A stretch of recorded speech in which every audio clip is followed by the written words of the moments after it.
எப்போவுமே ஒரே மாதிரி முருங்கைக்கீரை கூட்டு, சாம்பார், பொரியல்னு செய்யாமல் இந்த மாதிரி வித்தியாசமாக முருங்கைக்கீரை துவையல் செஞ்சு பாருங்கள். ரொம்பவே நல்லாயிருக்கும். இது இட்லி, தோசை, சாதத்துக்கு ரொம்பவே நல்லாயிருக்கும். இந்த மாதிரி கீரையை அரைச்சி செய்யும்போது குழந்தைங்க, பெரியவங்க 2 பேருமே சாப்பிட்றதுக்கு ரொம்ப சுலபமாக இருக்கும். சுத்தமாக கசப்போ பச்சை வாசமோ தெரியவே தெரியாது. முருங்கைக்கீரையில் இரும்பு சத்து அதிகமாக இருக்கிறதுனால வாரத்தில் ஒரு நாளாவது கட்டாயமாக சேர்த்துக்கங்க. பேனை ஹீட் பண்ணிவிட்டு 3 டேபிள் ஸ்பூன் அளவுக்கு நல்லெண்ணெய் சேர்த்துருக்கேன். எண்ணெய் சூடானதும் 1 டேபிள் ஸ்பூன் கடலைப்பருப்பு, 2 டேபிள் ஸ்பூன் உளுத்தம்பருப்பு. இது காரமான மிளகாய், அதனால் 4 போதும். காரம் இல்லாத மிளகாயாக இருந்தால் 8 கூட நீங்கள் சேர்த்துக்கலாம். உளுத்தம்பருப்பு நிறம் மாறினதும் அரை பெரிய வெங்காயத்தை சேர்த்துக்கலாம். சின்ன வெங்காயம் இருந்ததுன்னா அதை சேர்த்துக்கங்க, டேஸ்ட் ரொம்ப நல்லாயிருக்கும். சின்ன பூண்டாக இருக்கிறதுனால இந்த அளவுக்கு பூண்டு சேர்த்துருக்கேன். பெரிய பூண்டாக இருந்தால் 6 பல் சேர்த்துக்கங்க போதும். இதில் புளிப்பு சுவைக்காக 2 தக்காளியை கட் பண்ணி சேர்த்துக்கலாம். தக்காளிக்கு பதிலாக புளி கூட நீங்கள் சேர்த்து செய்யலாம். சாதத்தில் பிசைஞ்சு சாப்பிட்றதுனால இந்த அளவுக்கு தக்காளி சேர்த்தா தான் நல்லாயிருக்கும்.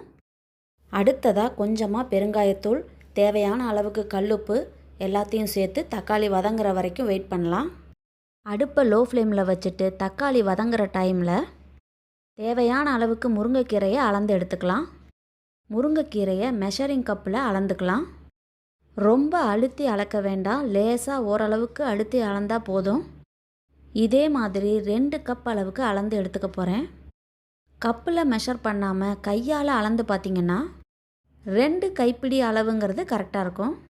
கையில் அளக்கும்போது நல்லா இறுக்கி பிடிச்சு அளந்துக்கங்க. உங்கள் கையில் எந்த அளவுக்கு கொள்ளுமோ அந்த அளவுக்கு அளந்துக்கலாம்.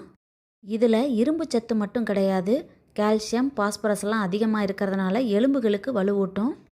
நோய் எதிர்ப்பு சக்தியை அதிகப்படுத்துது. சர்க்கரை நோயாளிகளுக்கு நல்லது.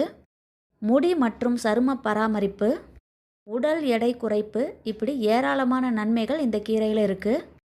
கீரையை நல்லா கழுவிட்டு தக்காளி வதங்கினதுமே சேர்த்துருங்க. 4 நிமிஷத்துக்கு லோ ஃப்ளேம்லேயே வதக்கிக்கங்க. அவ்வளோ கீரை போட்டேன் பாருங்கள், வதங்கினதுக்கப்புறம் ரொம்பவே குறைஞ்சிருச்சு. 4 நிமிஷத்துக்கு மேலே வதக்க வேண்டாம், ரொம்ப வதக்குனிங்கன்னா கசப்புத்தன்மை வந்துடும். இப்போ கடைசியாக கொஞ்சமாக தேங்காய் சேர்த்துக்கலாம். 2 டேபிள் ஸ்பூன் அளவுக்கு தேங்காய் துருவல் சேர்த்திங்கன்னா கரெக்டாக இருக்கும். இப்போ இதை அடுப்பில் இருந்து எடுத்து ஆற வச்சுட்டு மிக்ஸி ஜாரில் சேர்த்து கொரப்பாக அரைச்சி எடுத்துக்கோங்க. ரொம்ப தண்ணி ஊற்றி அரைக்க வேண்டாம், கொஞ்சமாக தண்ணி தெளித்து அரைச்சாலே போதும், கரெக்டாக இருக்கும். இப்போ அரைச்சதுக்கப்புறம் சூடான சாதத்தில் போட்டு கொஞ்சமாக நல்லெண்ணெயோ இல்லைன்னா நெய்யோ சேர்த்து சாப்பிட்டு பாருங்கள், சூப்பராக இருக்கும். கொஞ்சம் கூட கசப்பு தன்மையே தெரியாது.